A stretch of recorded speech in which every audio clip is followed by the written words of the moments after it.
So, good evening, all. Let's begin with today's session. Look at the first question. Venezuela has the world's largest oil reserves. Absolutely correct. Venezuela has the world's largest proven oil reserves. Second statement says it accounts for more than 20% of the global oil production. No, that's not correct. It accounts for hardly 1% of the global oil production. So, second statement is incorrect here. The third statement says the Venezuelan crude oil can be easily processed on a sustained basis in all the Indian refineries. No, that's not correct. See, like very heavy oil.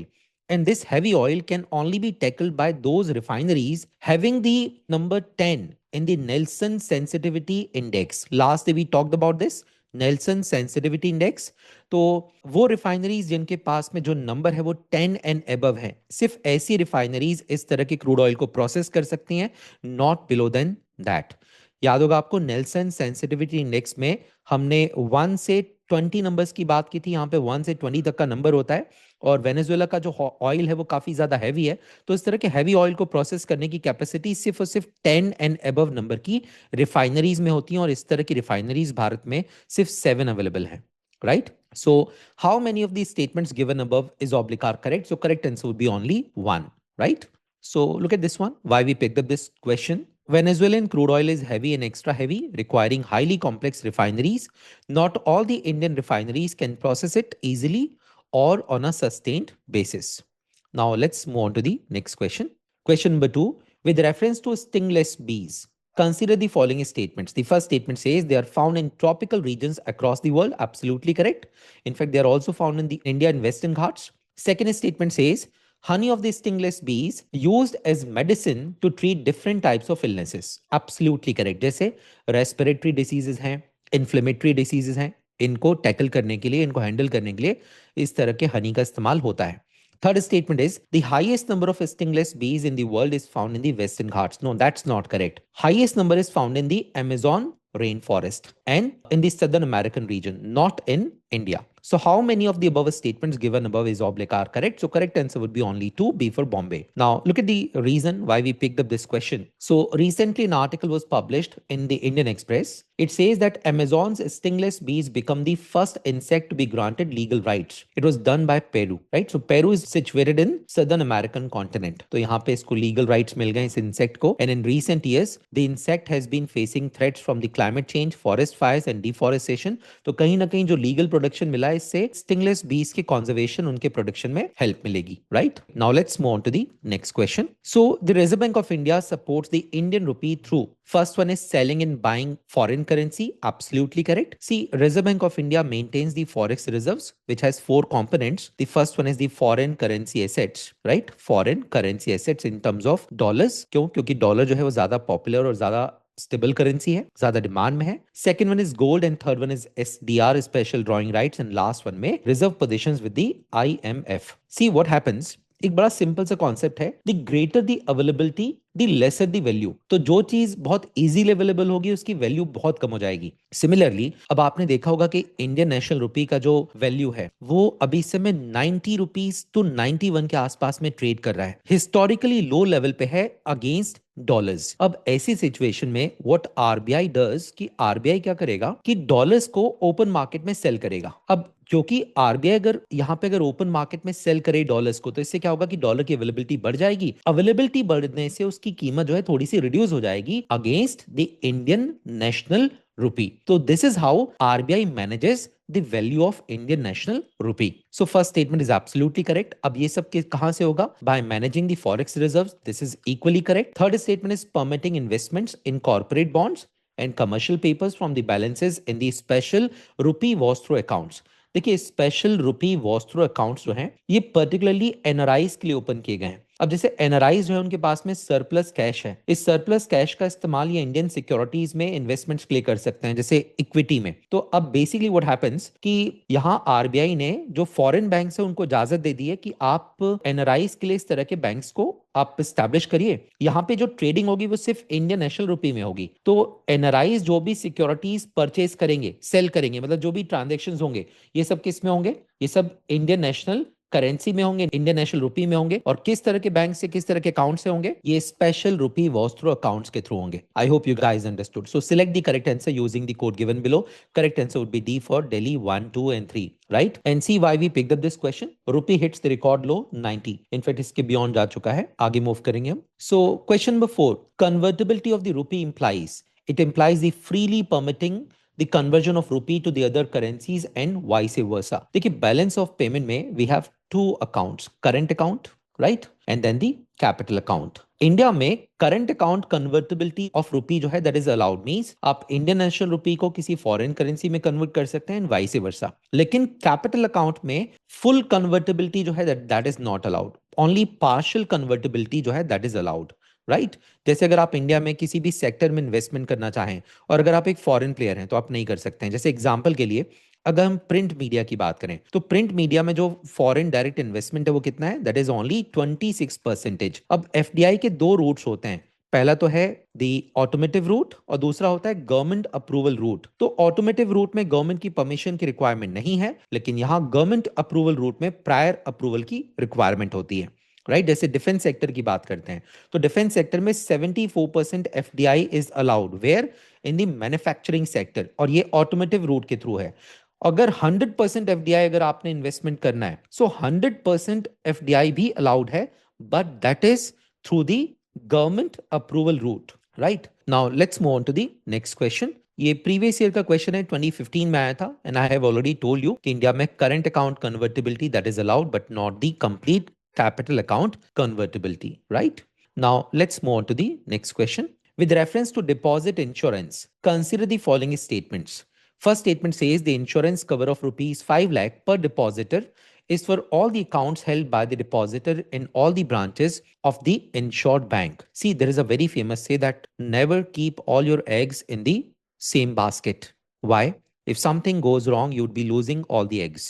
तो basically आपके पास जो भी cash है इस cash को diversify करिए, कभी भी एक सिंगल बैंक में इसको डिपॉजिट मत करिए, right? Why? Because let's suppose कि अगर कोई बैंक जिसमें आपका पूरा का पूरा सम अगर डिपॉजिटेड है, लेट्स सपोज आपके पास में 100 CR है और आपने किसी एक सिंगल बैंक में इसको डिपॉजिट कर रखा है, और अगर इन केस ये बैंक अगर कोलैप्स हो जाए, जो कि ऑल्दो ऐसा आसानी से होता नहीं है, बट इन केस कभी हो जाए ऐसा, तो उस केस में आपको सिर्फ 5 लाख रुपए ही मिलेंगे. वाई? क्योंकि ये मैक्स अमाउंट है जो कि इंश्योर्ड है, राइट? तो आपका जो टोटल अमाउंट है कोलैप्स हो जाएगा, सिर्फ आपको जो मिलेंगे वो है 5 lakh rupees. So first statement is absolutely correct here. Second statement is the DICGC insures commercial banks and primary cooperative societies. No, commercial banks correct है लेकिन प्राइमरी कोऑपरेटिव सोसाइटीज इस स्कीम में इंक्लूडेड नहीं है.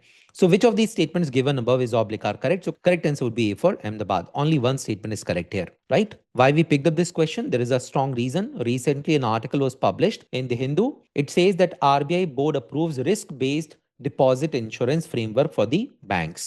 So deposit insurance and credit guarantee corporation, it covers commercial banks, regional rural banks, state cooperative banks, district central cooperative banks, but it does not cover the primary cooperative societies, right? Now let's move on to the next question. So question number 6, the carbon border adjustment mechanism initially will apply to a certain number of products with a high risk of carbon leakage. Which of the following is oblique are included in the list of products? Iron and steel, aluminium, fertilizers, and hydrogen. All are included. Why? Because these are the carbon intensive sectors. See, India में अब क्योंकि India एक developing country है, India में developed countries जैसे European union जिसमें बहुत ज्यादा हाई स्टैंडर्ड्स होते हैं, इनकी तरह ना हमारे पास में टेक्नोलॉजी है और ना ही इस तरह के इस लेवल के हमारे पास में इन्वेस्टमेंट्स हैं, राइट? तो यहाँ जो प्रोडक्शन होता है आयरन, स्टील, एल्यूमिनियम, फर्टिलाइजर्स का, तो यहाँ पे जो टेक्नोलॉजी है वो इतनी एडवांस नहीं है, इन्वेस्टमेंट्स इतने अच्छे नहीं, इंफ्रास्ट्रक्चर इतना अच्छा नहीं है, तो इसलिए कार्बन एमिशन ज्यादा होता है यहाँ पे इस तरह के प्रोडक्ट्स को मैन्युफैक्चर करने में, इनको प्रोड्यूस करने में.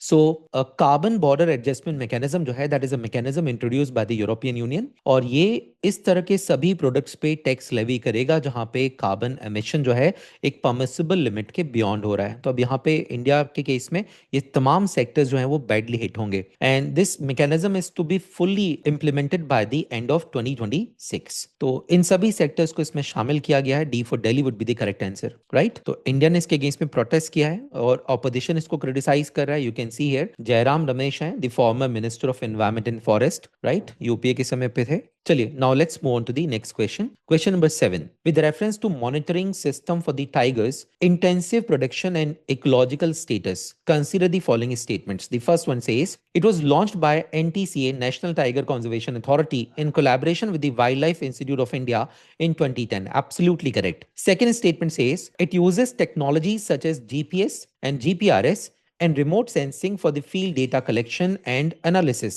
Which of these statements given above is oblique are correct? So both these statements are correct here. Both 1 and 2 would be the correct answer. Now, why we picked up this question? So there is a strong reason. Look at this one. The All India Tiger Estimation begins in Annamalai Tiger Reserve. Where is Annamalai Tiger Reserve? It is situated in Coimbatore district of Tamil Nadu, right?